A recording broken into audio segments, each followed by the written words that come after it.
இப்போ காங்கிரஸ் பண்ணுறது சந்தர்ப்பவாதத்தனம்.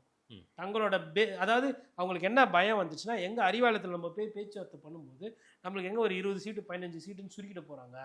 ஏன்னா இப்போ கமல் வேற உள்ள வந்துட்டார், பிரேமலதாவும் உள்ள வராங்கன்னா பஸ் ஆல்ரெடி ஃபுல்லு, சீட்டு இல்லை, துண்டு கிண்டு போட முடியாது, ஈக்கியூல ரிலீஸ் பண்ண முடியாது. அப்போ வேற யாருன்னா உட்காண்டா நம்மளுக்கு தான் தலையில் குறைப்பாங்க. ஏன்னா திமுக வந்து ஒரு 150 160க்கு குறைச்சி நிற்கிறதுக்கு அவங்க நின்னாங்கன்னா அது அவங்களுக்கே தேர்தல் கிட்டத்தட்ட தோக்கிறதுக்கே அது வழிவகையாகும். ஓகே. ஏன்னா ஒரு பெரிய கட்சி கூட்டணியில் நாங்கள் பங்கு தரமாட்டோம், ஆட்சியில் நாங்கள் பங்கு தரமாட்டோன்ற அந்த கொள்கையில் திமுகவும் அண்ணா திமுக உறுதியாக இருக்குது. அப்போ அந்த கொள்கை நினைக்கிறவங்க இல்லை அந்த ஸ்டாண்ட் எடுக்கிறவங்க மினிமம் ஒரு 170 சீட்ஸ் நிற்கணும், 170 சீட்டு நிற்கணும். இல்லை ஒரு 155 160 சீட்டு நின்னாலும் அந்த சின்னத்தில் நிற்கணும். இப்போ மதிமுக இருக்குன்னா மதிமுக உதயசூரியனில் நில்லுன்னுவாங்க. அதே மாதிரி இப்போ அதிமுக கூட்டணியில் வேறு யாருன்னா வராங்க அப்படின்னா அப்போ நீங்கள் வந்து சின்னத்தில் நில்லுங்க, ரெட்டையில நில்லுங்க, நீங்கள் கட்சி வேறு ஆனால் எங்களுதில் நில்லுங்க. அப்போ தான் நாளைக்கு வந்து எங்களுக்கு அந்த சிங்கிள் மெஜாரிட்டி கிடைக்கும் ஒரு கணக்கு. இப்போ இது பார்க்கும்போது கமலும் உள்ளே வராருன்னு போது அப்போ கமல் வராங்க, பிரேமலதா ஒரு வேளை வராங்க அப்படின்னா அவங்களுக்குலாம் ஒரு 10 சீட்டு 15 சீட்டு. இப்போ ஐயா ஓபிஎஸ் பேரும் அடிபடுது அதில். திமுகவோட அவர் பேசிகிட்டு இருக்காரு, அதுவும் பேசுகிறாங்க.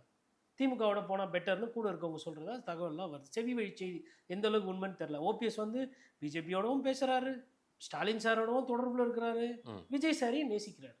இது என்ன விதமான அரசியல் எனக்கு புரியல. எடப்பாடி பழனிசாமி எதிரி ரைட்டு, முடிஞ்சு போச்சு ரைட்டு.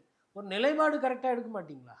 இங்கே கொஞ்சம் அங்கே கொஞ்சம் அங்கே கொஞ்சம், என்னது இது? இந்த சின்ன பசங்களாம் ரிங்கா ரோஸ் சுற்றி சுற்றி விளையாடுவாங்களோ அந்த மாதிரி இருக்குது அவரோட நிலைப்பாடு. அப்போ ஒருவேளை அவரும் போகிறாரு வைத்திலிங்கத்தை கூப்பிட்டு, அப்போ அவருக்கு ஒரு 3-4 சீட்டு கொடுக்கணும்ல, 5 சீட்டு கொடுக்கணும். எங்கே இருக்குது அந்த பஸ்ஸில் இடம்? அப்போ யார் தலையில் கை வைப்பாங்க? காங்கிரஸ் தலையில் தான் கை வைப்பாங்க.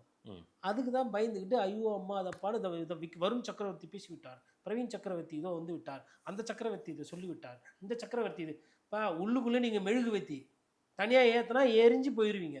ஐயா காமராஜர்ன்ற ஒரு புண்ணியவானால அவங்க பழப்பு ஓடிட்டு இருக்கு. ராகுல் காந்தி நல்ல மனிதர், அவரை யார் என்ன சொல்கிறாங்கன்னு தெரியல. அண்ணன் என்ன மதிக்கிற அண்ணன் தானே சொன்னார்.